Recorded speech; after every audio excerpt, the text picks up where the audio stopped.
बहुत बढ़िया। इतनी चमक चेहरे पे। क्या खाते हो मोदी जी? हम सबसे ज्यादा गालियां खाते हैं। ये मोदी जी ने कहा, सुना तुमने? तो गालियां क्यों खाते हो? ऐसे काम कर रहे हो तुम। सब नेताओं से कहना चाहता हूँ, राहुल गांधी से, केजरीवाल से, भाई कैसे कहे मेरा भारत महान? भारत जब होगा महान जब सर छुपाने के लिए सबके पास होगा एक मकान। भारत जब होगा महान जब खुश होगा किसान। भारत जब होगा महान जब खुश होगा जवान। भारत जब होगा महान जब गरीब से गरीब का भी होगा सम्मान। भारत जब होगा महान जब नेताओं की सच्ची होगी जीवान। भारत जब होगा महान जब नेताओं का सच्चा होगा ईमान। आप कह रहे हो नेता है, मैं बोलता हूँ नेता है। मैं बोलता हूँ नेता है और लेके किसी का नहीं देता है। वो कौन है? राघव चड्डा। इसकी चड्डी उतार दो। अबे दोगले, अभी केजरीवाल में था, अब जनता में चला गया। जहाँ देखी तरी और भाई भी शादी दे दी। वहाँ माल मिल गया तो उधर चला गया। वोट हम देते हैं और नोट ये कमाते हैं। अभी 25-25 करोड़ों में 25 नेता बिक गए। 25-25 करोड़ में। अभी 1 करोड़ में कुत्ता लेके आए एक आदमी जापान से।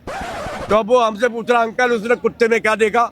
मैंने, भाई पहचान होगी उसको कुत्ते की। भाई कुत्ते की पहचान कुत्ते को। तो बेटा राघव चड्डा, आ जाओ, खुला है हमारा अड्डा। समझ गए? अरे कोई आया था गंगा का लाल बनकर, कोई आया था गंगा का लाल बनकर, रह गया अडानी अंबानी का दलाल बनकर। आसमान को छू रहा है आटा चावल दाल। क्या इसी को कहते हैं अमृतकाल?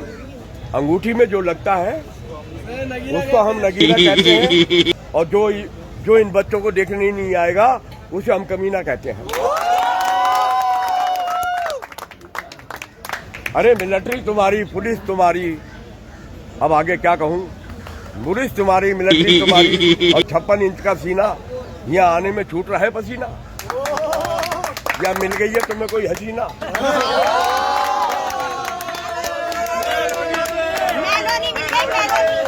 या मिल गई है तुम्हें कोई हसीना? इसने मुश्किल कर दिया है तुम्हारा जीना है? और जो यहाँ पर नहीं आएगा वो मेरी नजरों में है कमीना।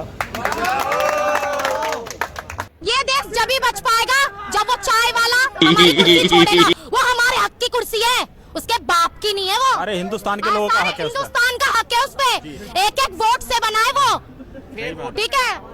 एक वोट जो वोट दिया ना जिन्होंने, उससे बनाए वो। उसके बाप की कुर्सी नहीं है वो, और उसे छोड़नी पड़ेगी। और वो छोड़ेगा वो जो चाय वाला है, जो चाय वाला है। उसके हाथ में चाय पी के गंदा कफ पकड़ाना था, उसके हाथ में देश पकड़ा दिया। और आजकल मेरी बात सुनो, आजकल बच्चों का डायपर नहीं लीक हो रहा, और उसने नीट के पेपर लीक करवा दिए।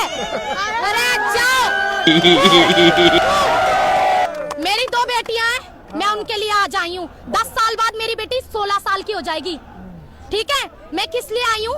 इसलिए आई हूँ कि ये मेरा जो देश डूब रहा है ना, उसको बचाना है हम लोगों को। वो कुछ नहीं करेगा, उसको अपनी कुर्सी छोड़नी होगी भाई। मोदी तेरी तानाशाही, मोदी तेरी तानाशाही। जब मोदी डरता है पुलिस को आगे करता है। ज्यादा जुल्मी जब जुल्म करेगा सत्ता के गलियारों से, चप्पा चप्पा गूंज उठेगा इनकलाब के नारों से। देखिए, जब से ये लोग आराम कर रहे थे, बेटी इधर आना, इधर आओ बेटी। ये मेरी भाई की लड़की है और ये नीट का एग्जाम दी है, और नीट का एग्जाम इसका कैंसिल हो गया। उसको लेकर मैं यहाँ आई हूँ। मोदी जी के पास ना बच्चा है, ना बीवी है, ना घर है, ना उनके पास औलाद है, तो उनको क्या पता चलेगा? चौथी पास राजा है, पढ़े लिखों का दर्द कैसे समझेंगे? रहम करिए। और अमेरिका में जाके मेलेडी कम बांटिए, दिल्ली में आइए। गांधी जी 21 दिन का हड़ताल किए थे, और पिछली सरकारों में 12 से 13 दिन का हड़ताल में सरकार झुक गई थी। आज अगला बंदा इतना सीरियस कंडीशन में, आपको शर्म आना चाहिए। चुल्लू भर पानी में डूब मरना चाहिए।